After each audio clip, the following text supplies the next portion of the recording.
A paz de Cristo Jesus. Estamos em mais um podcast Bolsa de Mulher. Vocês já assistiram 3 programas com a Tianice. Falamos sobre crianças. E hoje está aqui conosco o evangelista Joel Lemos, né? Ali superintendente, né, do Departamento de Adolescentes de Porto Alegre. E vamos bater um papo com ele que vai ser top. Mas é claro que ele precisa, e não só ele, aqueles que, quem sabe, estão assistindo pela primeira vez. Por que Bolsa de Mulher? Isso aí. Né? Então, é aquele dia, né, que tu está sentado, enfim, está pensando em projetos, o que né, Deus pode colocar no nosso coração.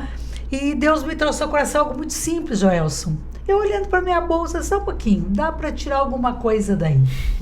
O que tem na bolsa de uma mulher? Essa pequena bolsa. Essa pequena bolsa. Tá ali a bolsa. O que tem aquela pequena bolsa? Normalmente, eu vou falar da minha, né? Quem é que não tem uma carteira? Quem é que não tem a sua agenda? Quem é que não tem as suas chaves de casa? Chave do carro? O celular? Né? Alguns medicamentos, às vezes, que se faz necessário. Bíblia. A Bíblia. O kit da Make. Kit Make. Olha aí, Joelson, lembrando o Kit Make. Tá sabendo.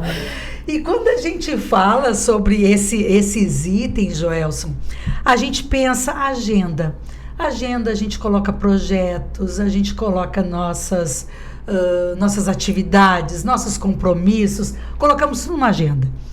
Nosso celular fala da nossa comunicação, de integração, fala de Facebook, Instagram, YouTube, WhatsApp, que é como a gente... Relacionamentos. Né, esses relacionamentos. O que tem na nossa carteira? Vai ter a nossa identidade, vai ter nosso cartão de saúde, vai ter cartão de crédito, vai ter carteira o nosso dinheiro, carteira de trabalho. Né? Nós falamos muito sobre identidade e outras coisas, né, que nós temos dentro da nossa bolsa. E a partir disso, a gente começa aquele bate-papo falando sobre identidade. Quem eu sou? Quem é o Joelson? Quem é o Joelson? Eu já conheci o Joelson adulto, né? Então, na verdade, a gente se conhece há bastante tempo, né? Eu posso dizer que eu tenho o privilégio de ter deixado, né, uma pessoa maravilhosa, especial, que tem um ministério lindo, um chamado de Deus ali no meu lugar, né, na frente da Superintendência dos Adolescentes, que está fazendo um trabalho assim, ó, esplendoroso, vamos dizer assim, né? Hoje é um dos conferencistas da Casa Publicadora, né? A gente fica muito feliz, Joelson, quando a gente vê, né, tudo que Deus preparou e onde você está hoje, né? Mas é claro que tudo depende de nós também, né? Verdade. Aí diz, Deus é maravilhoso, misericordioso, é quem me chamou, ok. Mas a gente também tem que fazer a nossa parte, né? É uma via de mão dupla, Uma né? via de Ficar trabalho, parada esperando as promessas se certeza, cumprirem. é. Não, a gente vai... Não ter é a mesmo. consciência do chamado, se preparar para esse chamado. É. Joelson, que eu acredito ainda não se formou, né, em psicologia. 27 de janeiro agora. Tá todo é a mundo formatura. ligado. Gente, 27 de janeiro, Que bênção, né? Meu Deus do Que céu. bênção. Estamos aí. Ai, parabéns, glória. Gelson. Mas é essa identidade. Vamos começar por aí. Quem é o Gelson Lemos? Ele nasceu numa família cristã, né? Em que idade você tinha quando você aceitou a Jesus como teu Salvador? Como é que foi o Joelson adolescente? Eita, Glória. Olha, Como é hoje que vai foi Muitas essa revelações fase? aqui Tirem os nesse adolescentes programa. da sala.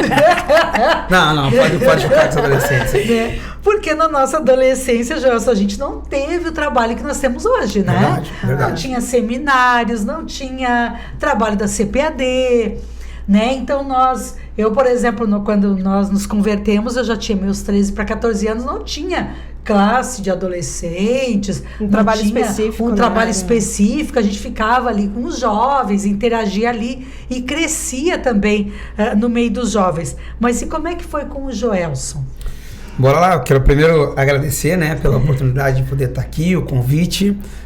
Eu carinhosamente chamo a irmã Felícia de chefa, né? Porque como ela já me antecedendo aqui, deixou muito bem dito, assim, nós tínhamos um trabalho extraordinário ali em Porto Alegre de adolescentes. Eu acho que era um trabalho, vou dizer assim, pioneiro, né? E nós tínhamos os nossos ENCADs ali, que era um trabalho ainda dentro da Escola Bíblica Dominical, Dentro da escola. mas que já a própria Escola Bíblica não comportava mais esse trabalho, né, irmã Felícia? Do tanto de adolescentes que nós conseguimos reunir, e nós passávamos um dia com eles muito rico, né? Então ali eu conheci, né, a chefa, né? Conheci a chefa, né? E ali Foi. carinhosamente a gente fez o nosso grupo e ali nós nos conhecemos um pouquinho melhor. Mas o Joelson, ele é filho de pais não crentes, né? Acho que é interessante dizer isso. Filho de pais separados. Eu vim para Porto Alegre com 6 anos de idade. Conheci cidade grande aqui, até os meus 6 anos eu não sabia que existia ônibus, Carol, né? Quando eu cheguei aqui, vi o tal do ônibus, porque a minha cidade era a cidade da primeira, né? Primeira marcha, se colocasse a segunda, acabava a cidade, né? De tão grande que era a cidade. Né? Mãe da cidade.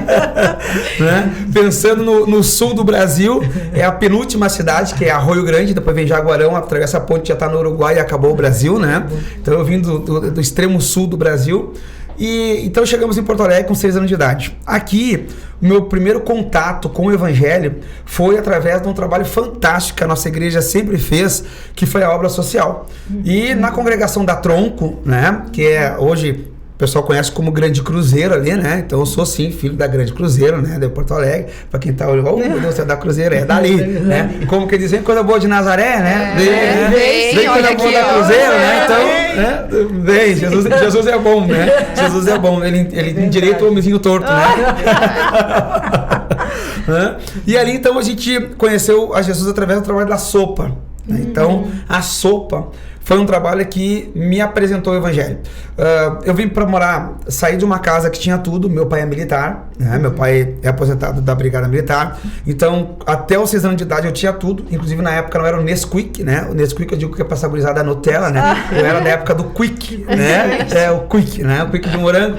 Então, eu me lembro que parava o caminhão da Brigada na frente da nossa casa, irmã Felícia, e descia de tudo do caminhão. O rancho com Quick, tudo que precisava tinha ali, né? até os 6 anos de idade, eu tive essa assistência. Então, com 6 anos de idade, meu pai pega a tuberculose, a minha mãe entra na justiça. A tuberculose naquela época era o Covid, né? Ou seja, pegou a tuberculose, tem que isolar, porque né, vai passar para todo mundo e vai morrer. Essa era o entendimento que se tinha. A minha mãe entrou na justiça, ganhou a minha guarda da minha irmã e trouxe o nosso para Porto Alegre. Para minha surpresa, eu vim morar debaixo de uma barraca, numa invasão, né, na Vila Tronco. Então, mudou totalmente essa minha realidade. Nossa. E aprendi a conviver com aquilo. Um dos recursos que nós tínhamos era a sopa que a igreja dava. Então, né, todo dia de sopa, tava lá o Joel na filinha da sopa para pegar a sopinha com o potezinho dele. Então, eu conhecia Jesus mais ou menos quando eu completei 7 anos de idade. Porque ali eu entrei na igreja e até hoje eu tenho uma foto, né, da irmã Conceição, que era uma velhinha, né, que dava escola bíblica dominical infantil.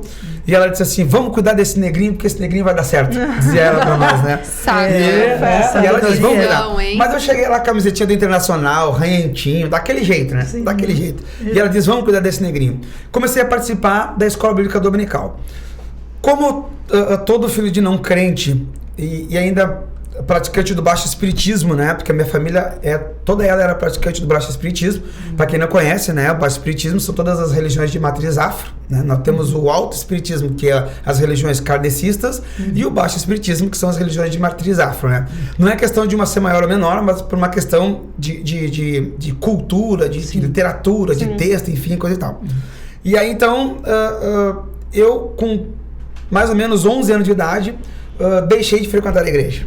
Ou seja, no início da adolescência. Né? Mas passou-se 2 anos e eu sempre gostei de música, né? Sempre fui fanático por música.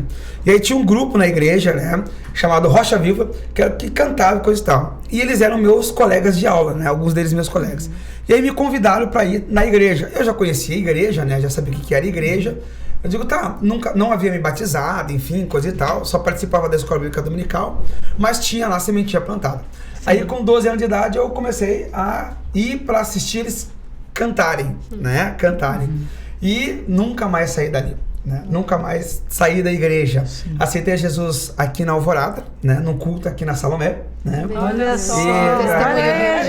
Aqui em Alvorada. Então é importante dizer isso, né? Voltei para casa, disse para minha mãe, a partir de hoje, né? Eu sou crente, né, aceitei a Jesus e coisa e tal. E dali para frente Jesus me alcançou. E aí, com 18 anos de idade, conheci minha esposa, né? Nós namoramos, noivamos e casamos. E hoje eu tenho uma linda família, né? Verdade, estou há 25 anos casado com ela. Temos 4 filhos e aceitamos a Jesus ali, então, na adolescência, aproximadamente 14 anos de idade. E o neguinho deu bom, viu? Deu? A Conceição, a irmã Conceição acertou. Foi profetizado na Jesus vida, faz isso, né? Na verdade, ela sabia que quando Jesus alcança alguém é exatamente isso. Ele muda toda a história, né? Sim. Que testemunho. E foi algo muito interessante porque na nossa adolescência a gente não teve a assistência que hoje a gente tem. Sim, isso né? é verdade. Então, hoje existe um departamento de adolescente. Aqui, né, o João tá aí, né, à frente do departamento de adolescentes, aqui justamente com a equipe. E hoje tem alguém pensando a adolescência, existe alguém voltado para a adolescência. E quando é que o Joelson descobriu esse departamento na vida dele, né? Sim. E aí nós conversávamos antes de nós iniciarmos aqui, né? O nosso podcast, né? O nosso Bolsa de Mulher, né? Bolsa de Mulheres. Eu peguei nosso podcast, Bolsa de Mulher. Então nós olhando as coisinhas que tem dentro da Bolsa das Mulheres aqui antes de nós começarmos, a gente até colocou essa questão da dificuldade de se ter um local, como ter acesso, como entender a adolescência, né? E como viver essa adolescência. Então, o apóstolo Paulo vai dizer que Deus chamou uns para, né? Sim. Então, esse para quem gosta de português, é uma preposição, né? Ou seja, uma preposição é uma posição pré-estabelecida. Quando é que eu descobri a minha preposição? Quando meu primeiro filho entrou na adolescência. Então, eu cantava, nós andava com o conjunto para cima e para baixo, 15 anos cantando. Só que quando meu filho entrou na adolescência, com 11 anos de idade, a minha esposa disse, chegou o nosso tempo, nós vamos parar de andar e vamos dar assistência para ele. Porque agora ele precisa muito mais do que nós. E ali, então, eu tive o contato, de fato, com o mundo da adolescência do meu filho. E aí, quando eu me dei conta que eu precisava dar assistência para ele, eu digo, mas como a igreja não tem? né? Exato. E aí eu me vi com um adolescente tendo que participar das coisas de jovens. Exato. E aí eu me preocupei, porque daí eu vi coisas que até então, por não precisar, Sim. né? E aí a gente entende, então, o pai que não tem filho, não olhar para o departamento de adolescente com os mesmos olhos que nós olhamos. Sim. E aí eu digo para esse pai, fica tranquilo, quando teu filho entrar na adolescência, a gente volta a ter essa conversa. Né? Volta a conversar Nada só como de viver novo. na pele, né? Nada como, né? É a prática, né? É a prática. Então, aí nesse momento, eu fui convidado a ajudar num coral de adolescentes que tinha no Cristal. 6 adolescentes, né? Tinha no Distrito Cristal, que ainda faziam parte da mocidade. Ali, então, eu me envolvi com aquele coral, e aquele coral, na época, o pastor Enio de Oliveira e Silva, né? Era o nosso pastor ali Sim, no Distrito pastor Cristal. Enio. Eu fui convidado a me envolver e começou a crescer aquele coral. Começou a crescer. E eu me lembro que em 3 meses nós já éramos 24. De 6 nós passamos para 24, em 3 meses. O pastor entendeu que era o momento, então, de separar esses adolescentes da mocidade, mesmo antes de haver o departamento separado no campo, Sim, né? sim. E ele me convidou, tu não quer assumir aí como o coordenador dos adolescentes? Eu digo, meu Deus, coordenador dos adolescentes. Mas aí Deus já havia me dado um sonho, já havia me dado projeto, já havia escrito o projeto, entreguei o projeto na mão dele. Foi um negócio assim que foi a mão de Deus direcionando tudo, sabe? E eu vi aquele projeto poder ser executado. Em mais 3 meses, ou seja, em 6 meses, nós já tínhamos 48 adolescentes. Olha só. E ali foi aonde eu fui visitado, né? Foi. Pela superintendência, né? Da área da Escola Bíblica Dominical dos adolescentes, assim. E lá eu vi alguém entrando, assim, né, no distrito, né? E era a chefe com a sua Era a comitiva. chefe. Era a chefe com a comitiva. Ficaram sabendo, foram para Eu lá. digo, meu Deus do céu, sabe? Carolzinha, quando eu olhei assim, eu digo, que a irmã Que eu Felícia fiz? tá... Eu pensei, né? Foi a primeira coisa que eu pensei, né? Digo, o que eu fiz, né? Mas daí ela foi lá, e ela, Liano, e Elô, né? Sim, e toda Elô, aquela comitiva isso. ali. E eu digo, tá bom. Daí eles foram lá, e a partir dali, né? Então, Sim, nós fomos sim. convidados a participar, Fazer parte, né? A fazer parte. E aí a gente veio trabalhar no campo, e dali a gente não parou mais. Né? Isso é verdade. Estamos aí. Porque quando a gente foi lá, inclusive, é claro, a gente sempre entra com muito respeito, né? Dentro do distrito. Aí fui conversar com certeza, né? Com o pastor Enio. Aí o pastor, tá, mas não vai me levar ele para matriz, né? Não, pastor, calma, tudo no seu tempo. Não vou levar ele para matriz por enquanto. Não vou levar para matriz e tal, né? Ele vai permanecer aqui no trabalho do Distrito Cristal, né? Mas ele vai vir fazer parte, então, do trabalho junto com a superintendência, que já estava o Liano e a Elô desde o início. Desde o início. Desde o início do trabalho dos adolescentes ali em Porto Alegre. Mas você falou da tua infância, né? Com 18 anos você conhece a esposa, enfim. Mas na tua adolescência, naquela fase dos 11, 12, 13, 15, até os 18 anos, você sentiu falta em algum momento de um trabalho específico naquela faixa etária? Você passou por algum momento assim que você sentiu falta de alguém por perto? Alguém para te discipular, para conversar contigo? Porque às vezes vem aquelas questões do adolescente, até porque tu tá dentro de uma escola, Perfeito. tu tens colegas que não são crentes, né? Então, você sentiu essa falta, assim, de um líder, alguém por perto, aquela figura, de repente, masculina que você não tinha, no caso do teu pai, né? Que te desse uma ajuda em todas aquelas mudanças que o corpo do adolescente tem, que do menino tem, enfim. Você sentiu falta disso nessa fase? Essa pergunta, né? E daqui a pouco tu vai subir de cargo e coisa e tal. E a minha resposta é sempre a mesma. Digo, gente... não me rebaixem. Como se tivesse um nível de importância, né? A faixa etária. Meu Deus. E aí eu disse, mas como assim não me Puxa rebaixem? vida. Porque se eu sair da minha chamada, é me rebaixar para qualquer função. Isso é verdade. Seja para cuidar de um distrito, de um setor, de um campo. Se não for para trabalhar com adolescente, eu tô fora da minha chamada, então tu me rebaixou. Exato. Exatamente. Então, hoje eu tô na minha chamada, eu vou morrer liderando adolescente, e eu sei disso. Sim. Então, seja para limpar o banheiro para eles num encade, Sim, né? Seja para ministrar para eles no púlpito, seja para pegar, botar uma gravatinha que, né, assim, mas eu boto, tá, gente? Eu boto a gravatinha, né? Eu vou botar uma gravatinha, pegar minha pastinha, botar ali dentro do carro, vamos lá, porque agora tem uma entrevista, porque o pai e a mãe não tem condição, a gente faz isso, né? A gente faz isso. Sim. Então, Acompanha. não interessa, o meu ministério é para servir aos adolescentes. Sim. Então, entendi a minha chamada. Por conta disso, eu tenho um departamento, eu não tenho um grupo. Sim. Eu não sou superintendente de um grupo, eu não sou superintendente de um coral, eu sou superintendente de um departamento. E se eu sou departamento, eu preciso prever todos os postos dentro do meu departamento. Sim. Então, por exemplo, se eu chegar num distrito, uma congregação, e não tiver coral de adolescente, tudo bem, Sim. não tem problema. Mas eu quero saber onde é que estão os adolescentes. O que eles estão fazendo. Porque a gente passou da época de dizer assim, medir resultado de trabalho por tempo por número de coral. Exato. Né? Não existe isso. Não mais. Então quer dizer que aqueles que estão sentados lá, que não cantam, mais pregam, não cantam, mais oram, não cantam, mais desenham. Servem na mídia, servem em recepção e Então, eles não tantas fazem outras parte do coisas. departamento. Não. Né? Podem estar evangelizando na escola Sim. e a gente nem sabe. Então imagina, gente. Sim, Então, exato. essa visão precisa ser muito Precisa ampliada. ser ampliada. Né? E eu trabalho então com o Ministério de Adolescente. Eu tenho um ministério na minha mão. Sim. Então, por exemplo, em Porto Alegre nós temos a turminha da UADPA. Hoje a gente não precisa mais pegar foto em nenhum provedor de vetores, Sim. nada disso. Porque eu tenho a mídia, né? Nosso marketing lá, né? Nossa Secom. Os marqueteiros. A Secom, que gera as imagens para nós. Hoje, ilustração, eu tenho a turminha da UADPA que faz as nossas ilustrações. A gente tem um mangá nosso. Um mangá, onde os adolescentes mandam as histórias reais deles e a gente transforma essas histórias em um mangá. Então tem os volumes que eles fazem, então eles desenham, coisa e tal, eles contando a história deles. Tem adolescente ali que ele nunca vai assumir um púlpito, mas o desenho que ele faz, o traço dele vai alcançar gente que eu nunca vou alcançar na vida. Sim. Sim. Então, isso É é entender verdade. departamento, isso é entender o exatamente. posto. E aí o líder precisa também entender que ele foi chamado para orientar. Deixa eu ver o teu projeto. Ai, com Vamos certeza. Exatamente. É exatamente isso.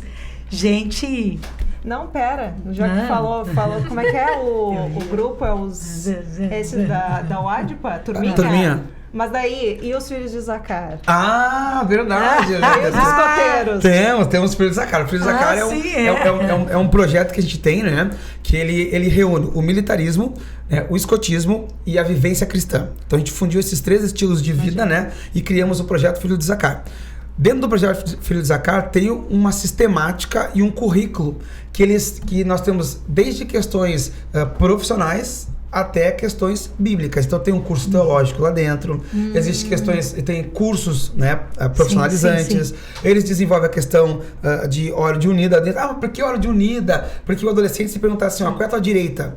Ele tem dificuldade. Qual é a tua esquerda? Então, entendendo a questão fisiológica do adolescente, existe esse tipo de atividade para que ele possa se orientar. E sabe, Carol, que a neuropsicologia, na verdade, a ciência neurológica, né, vai dizer que é o seguinte: durante o período da adolescência, nós temos um déficit cognitivo na percepção do tamanho do corpo de 1 semana. Então, a gente sempre está 1 semana maior do que realmente nós estamos, por uma questão de crescimento celular. Então, o cérebro vai perceber o meu tamanho sempre 1 semana menor do que realmente eu estou. Então, essa questão da organização espacial, a questão de força, por que o adolescente pega algo agora e ele deixa cair, depois ele pega de novo, ele vai empreender uma força, mas essa força já não é o cálculo que o cérebro deveria fazer porque ele está 1 semana mais forte do que ele está. Essa questão de perceber explosão na hora de levantar, levar as coisas pela frente. Desajeitados, assim, né? Esse desajeitado, na verdade, é uma condição fisiológica. Então, o cérebro não consegue acompanhar o tamanho do crescimento do corpo. Então, por isso que ele tem esse desajuste na percepção e ele não consegue, não é porque ele quer ser assim, ele não consegue. E tem prazo de validade. Então, Paulo vai dizer que nós temos o poder de vida e morte na ponta da língua. Se eu entendo, eu atendo. Se eu sei que isso é uma questão fisiológica, eu jamais vou chamar meu adolescente de desajustado. Exatamente. Porque ele já não está entendendo o que está acontecendo com o corpo dele. Ele já está com toda a pressão social em cima dele, dizendo: tu é um desajustado, tu é um desorganizado, Ai, seu aborrecente. Bom, essa palavra quem fala aborrecente, pra mim, perdeu o parceiro, né?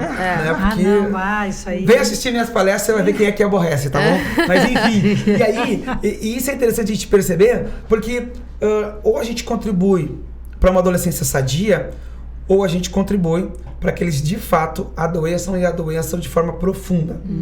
Profunda. Eu acho que o que realmente falta é justamente essa falta de compreensão.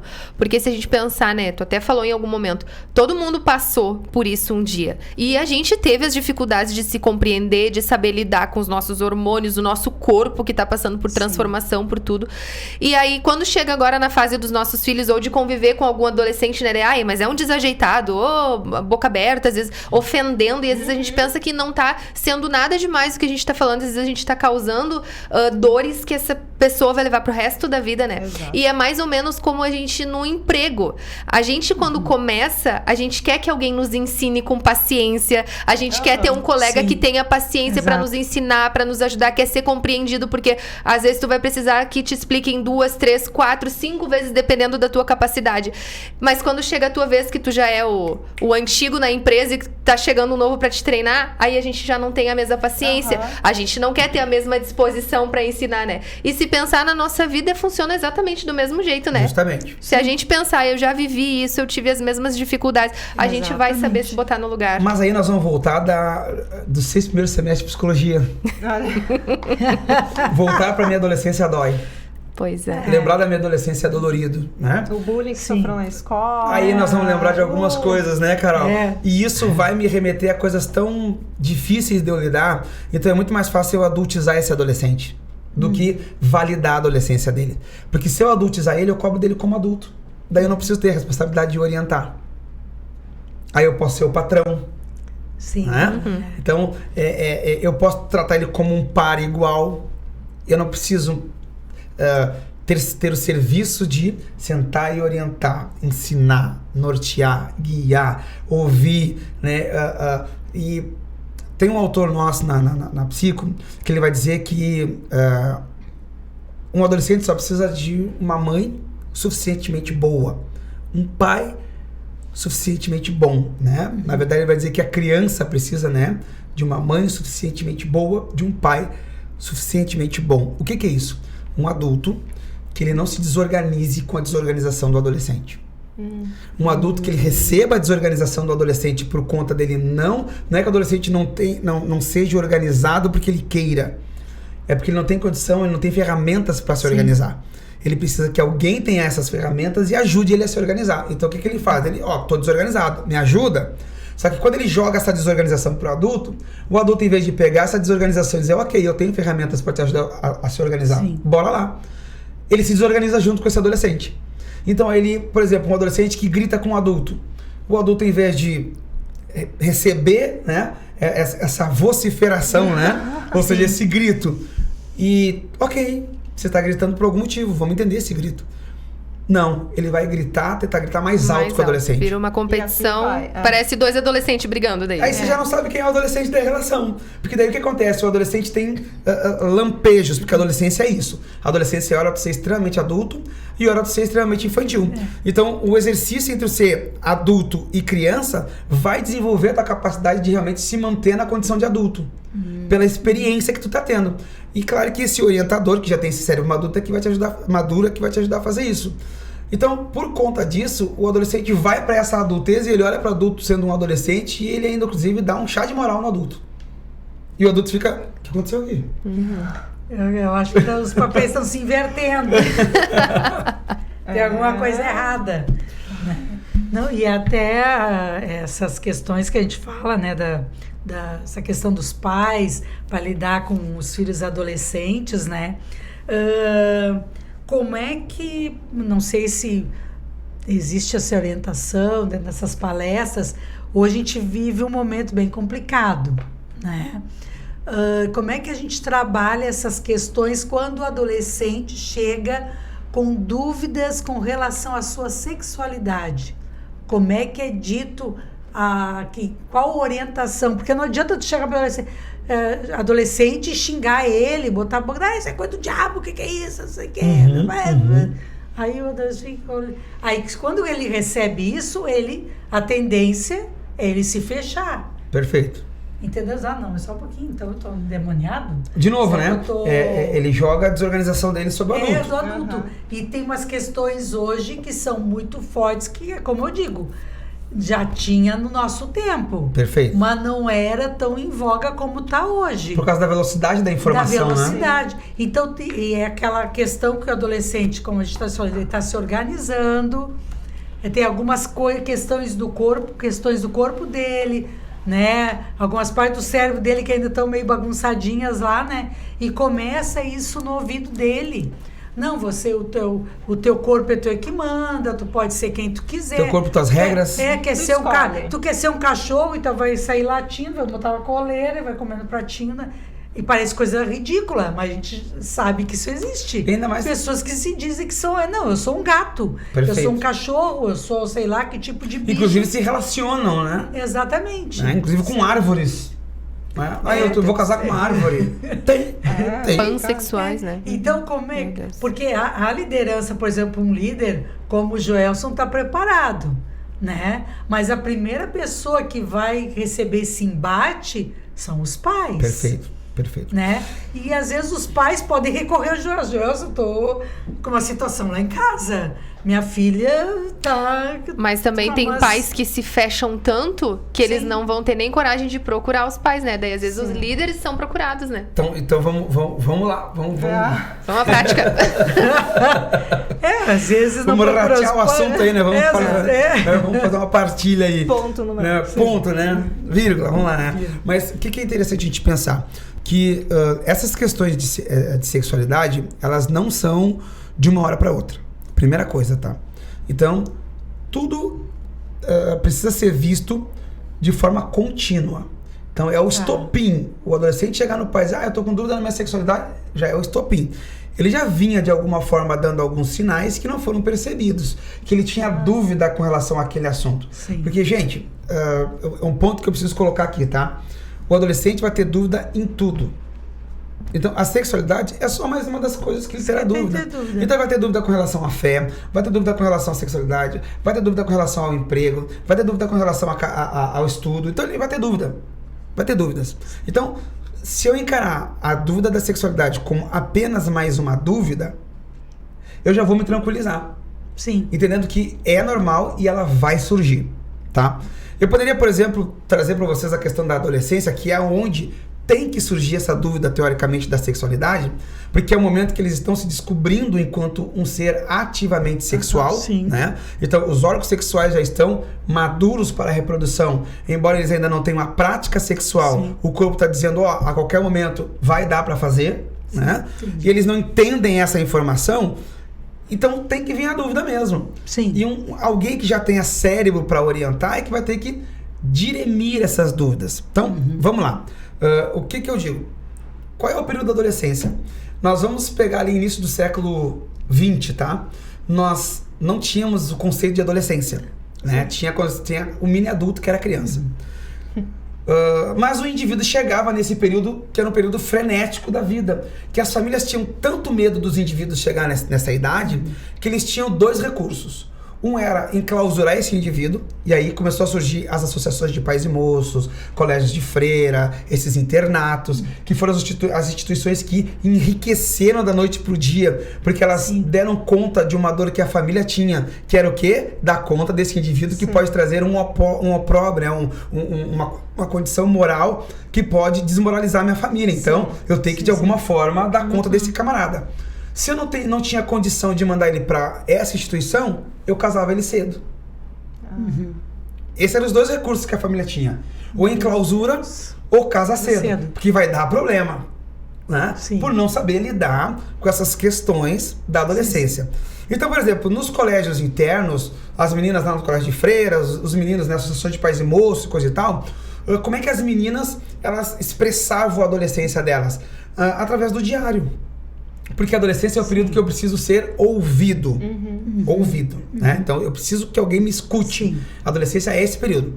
Então, como é que as meninas naquela época eram escutadas? Através do diário. Então, elas escreviam os seus diários, mas quem é que lia o diário? Era a colega. Havia uma troca. Então, uma lia o diário da outra. Com isso, a dor da adolescência era ouvida. Então, elas davam conta dessa angústia de ser escutado na adolescência, de ser visto na adolescência, por conta dessa troca que existia entre os diários. Nessa troca, se fundia as relações de carinho, de amizade. Então, por eu receber da minha colega, né, a visibilidade que a adolescência demandava, eu projetava nessa minha amiga a confiança, o amor, o carinho que eu deveria projetar para minha mãe. Porque se eu projetasse isso para minha mãe, a minha mãe saberia podar isso na medida certa. Sim. E eu teria condições de gerir até onde é algo que realmente é um carinho, é um apreço, é um zelo, e uma ascensão ou uma conotação sexual pelaquela outra pessoa. Sim. A minha mãe saberia podar isso. Como ela não é minha mãe, se confundia o negócio. E a partir daí começa a se iniciar essas relações homo. Sim. Entre essas meninas. Sim. Porque na amizade eu não sei o que realmente é uma questão e o que é outra. Como é alguém que me vê, como é alguém que me nota, me entende, é essa pessoa que eu vou me relacionar. Ponto. Então, observe que essa questão da sexualidade, ela não é de hoje. Não. Então, Sim, essa de confusão, muito ela tempo. vem justamente por causa dessas proximidades. Então, quando a gente orienta assim, ó, gente, não permita que essa filha durma na casa de outra menina. Não permita que seu filho durma na casa de outro menino. Então o filho tem que dormir na casa dele, no quarto dele. Então, quando ele for adulto, ele vai decidir dormir e posar fora de casa. Sim. Vocês entendem? Sim, Vai haver uma supervisão, vai haver uma... Então, por conta dessas questões que a gente estudando vai entendendo de onde é que vem esses comportamentos, né? E a partir daí, como os meninos colocavam a adolescência deles? Através do contato, porque o homem precisa do contato. Então, por isso que os meninos eram mais adeptos aos esportes de contato. Então, através dos esportes de contato, eles expressavam a adolescência deles. Compreende? Então, a gente entendendo isso, a gente também atende essas questões. Então, de fato, conversar, irmã Felícia. Como que eu trabalho essa questão com meu filho? E aí, volto a dizer... Se já aconteceu, vai ser muito mais difícil. Agora, eu preciso entender, meu filho está entrando na adolescência, então eu preciso conversar com ele esses assuntos. Eu preciso conversar com ela esses assuntos. Como é que tu entende isso? Como é que tu entende aquilo? Você sabe quem criou teu corpo? Você viu o que o salmista disse no Salmo 139? Deus disse para ele, olha, meu filho, deixa eu te dizer uma coisa que tu nem não sabe. Antes que todos os teus membros fossem formados, lá no ventre da tua mãe, todos eles já estavam escritos no meu livro. Então, teu corpo não é teu. Exatamente. Ele tem um dono. Exatamente. Então, parte da família, parte do diálogo, parte do homem fazer o papel dele, parte da mulher fazer o papel dela, de orientar quais são esses papéis. Porque, vamos ser sinceros hoje, nós temos lares em que eu não sei quem é o marido e quem é a esposa. Hoje existem famílias que você não sabe quem faz o papel, qual papel que você faz. Então, complica isso, irmã Felícia. Se dentro das nossas igrejas às vezes é difícil, e aí a gente vai partir, por exemplo, para a nossa área, que é a Escola Bíblica Dominical. Eu digo nas palestras que eu ministro da CPAD, eu digo, gente, a gente muitas vezes reforça uma narrativa que não é nossa. Então, por exemplo, quantos homens dão aula na Escola Bíblica Dominical Infantil? Homens. Essa é uma pergunta que eu faço. Aí você vai me dizer assim, mas por quê? Mas, irmã Felícia, daí eu tenho lá, por exemplo, uma dinâmica lá com os meninos e com as meninas, né? Que aí eu vou cantar com ela, com a minha classe. Queria ser como Esther. Ok, a irmã vai cantar, né? E vai fazer a sainha e coisa e tal, né?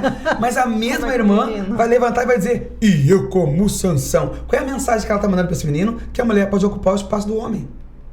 Que ela pode fazer o papel do homem. Exatamente. Então, dentro da própria Escola Bíblica Dominical, nós, muitas das vezes, estamos mandando esse recado. Exatamente. Então, eu tenho que chamar um homem, vem cá e me ajuda na lição aqui. Eu tenho essa dinâmica e tu, é o teu papel, tu vai ter que fazer. E aí o menino vai ver o homem dizer, e eu como Sansão. E vai se identificar. Vai se identificar. Porque às vezes a gente Identificar. não imagina que tá influenciando, né? Que tá passando Exatamente. mensagens. Como é importante. Inclusive, quando eu trabalhei, aqueles 6 anos que eu trabalhei com crianças, né? Uma das coisas que eu nunca fiz referência é dizer, por exemplo, às crianças, e Deus é igual ao teu pai. Porque o que acontece? Eu não sei como é que é o pai daquela criança. De repente o pai é um bêbado, Truculento, né? espancador, Mandado pela mulher. enfim, Abusador. Ou não Aí a tem criança pai. Deus se o viu, livre. só um pouquinho. Então Deus é igual ao meu pai. Nem todas as crianças têm pai amoroso, trabalhador, carinhoso, Presente. supridor, presente, que brinca com a criança, né? Então, mesmo dizendo, mas são todos os meus alunos são filhos de crentes, mesmo assim, você não está dentro da casa, a pessoa não sabe como é que é aquele pai dentro de casa. Até porque a gente conhece os ambientes, muitas vezes, dos crentes, né? Dos cristãos, né? E então, eu nunca fiz isso, de fazer essa associação, assim, olha, Deus é igual ao teu pai, porque aí eu posso causar um problema na cabeça daquela criança. Então, a criança achar que Deus é ruim, que Deus castiga, né? Quantas vezes nós ouvimos isso? Olha, tu faz isso porque Deus castiga. Eu disse, como assim Deus castiga? Deus castiga? Aí parece que tu vê Deus com chinelo. E não é consequência do meu ato, então. Exato. É consequência de um Deus que é ruim, um Deus que é brabo. Sim. Aí eu vou imaginar Deus com chinelo na mão, com chicote, com uma cinta na mão, que vai me castigar. Vai me bater, enfim, né? E eu vou ter medo. Eu não vou ter temor a Deus, eu vou ter medo, né? E aí vão esses medos vão passando para a adolescência. De repente, aquele adolescente tem medo de falar com o pai, né? Tem medo de se abrir, tem medo de falar com a mãe. Que é o que a Carol falou, essa acessibilidade, né? Que falta, por causa dessas associações, né? E a importância também de observar o comportamento, né? Porque tu comentou assim que é o estopim quando revela, mas já foi dando sinais, né? E às vezes os pais não percebem a mudança, ainda que seja uma fase de muitas mudanças na vida, né, do adolescente, mas ele vai em algum momento mostrar através do comportamento, né? E essas mudanças, e aí é importante de eu entender. Se eu entender quais são as mudanças da adolescência, eu vou ver qual que é a fora da curva. Exato. Não, essa mudança é esperada, beleza. Sim. Mas essa aqui não. Essa aqui realmente é uma dúvida real que eu preciso suprir. E se eu não andar com ele no caminho, não é mandar ele, é ir junto. Como é que eu vou saber onde é que ele pegou aquela largura no meio do caminho? Né? Se eu estiver com ele no caminho, eu vou saber exatamente quando ele pegou. Não, filho, isso aqui não é bom. Né? Então, esse processo, e aí nós vamos voltar, é sair do pedestal de herói, que o adulto tem enquanto, né, o adolescente é uma criança, para vir pro pedestal de orientador, mas orientado a trabalho. Sim. Desafiador. É desafiador. Vai ver coisas doloridas, talvez, mas vai ter que trabalhar. Vai ter que trabalhar, necessário, vai ter que ver o teu orientando brabo contigo, né? Você não sendo aquela pessoa legal que você gostaria de ser, né? Mas no final do teu TCC ele vai dizer assim, se eu não tivesse cortado tudo aquele negócio, eu não tinha conseguido defender banca não, né? Então, se não tivesse rejeitado meu título, exatamente. não teria sido tão bom, não teria dado certo. E essa é a paga, né? Esse é o resultado final, né?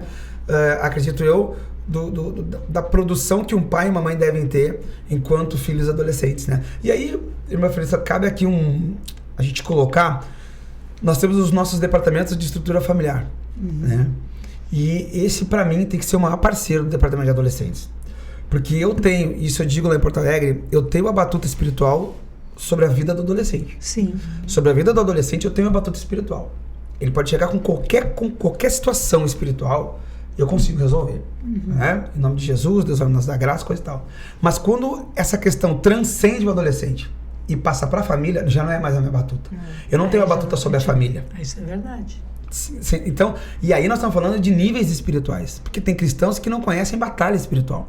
Então, tem cristãos que entram em níveis de batalha espiritual que eles não compreendem.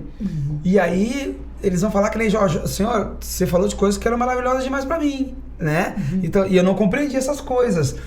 E eu não entendi isso. Então, Paulo, quando ele vai dizer que existem níveis de batalha espiritual, eu, como cristão, preciso entender quais são esses níveis, porque eu vou enfrentar todos eles dentro da minha casa. Então, ele vai dizer de hostes, principados e potestades. Quando é que eu estou lutando contra uma hoste? Quando é que eu estou lutando contra uma potestade? Quando é que eu estou lutando, né, contra um principado? Porque se eu não sei quais são as armas que eu vou usar para entrar nesse nível de batalha espiritual, eu preciso entender isso. Então nós estamos falando de algo que ele transcende uma questão humana, né? Nós estamos falando mesmo do manual. Senhor, tu me ensina. Tu me ensina. Senhor, me mostra, me diz o que eu faço. Me ajuda, eu não sei fazer. Quando a gente entender isso, que a gente não sabe, e vai a Deus, tudo é suprido. E talvez alguém está nos escutando e está dizendo assim, eu fiz tudo errado, né? Talvez alguém está dizendo aqui, por que eu fui, né? Verdade. Assistir um podcast Bolsa de Mulheres. Sabe tanta coisa dessa bolsa aí que eu nem eu sabia que tinha ali dentro, né? É sem fundo. Né? Mas deixa eu dizer uma coisa para você. Deus não leva em tempo, né, em conta o nosso tempo de ignorância. Isso é verdade. Então, até aqui, tudo que você errou na vida do seu filho, fica tranquilo. O Espírito Santo, ele é suficiente para organizar toda a tua bagunça. Com certeza. Ele é suficiente. Só vai a ele e pede, Espírito Santo, arruma aquilo que eu baguncei. Mas a partir de agora, Deus não te tem mais por inocente, então... Agora busca, tem que buscar no Senhor. Assistir o podcast. Já era. Mas, gente, uma bênção. Com certeza vocês estão amando. Por hoje é só, mas na próxima tem um pouquinho mais. Com certeza. Que Deus abençoe a todos. Uma boa noite, que Deus abençoe. Obrigada ao nosso convidado por estar conosco. Que Deus te abençoe. Foi uma alegria. Muito bom. Que bom, Joelson. Obrigado.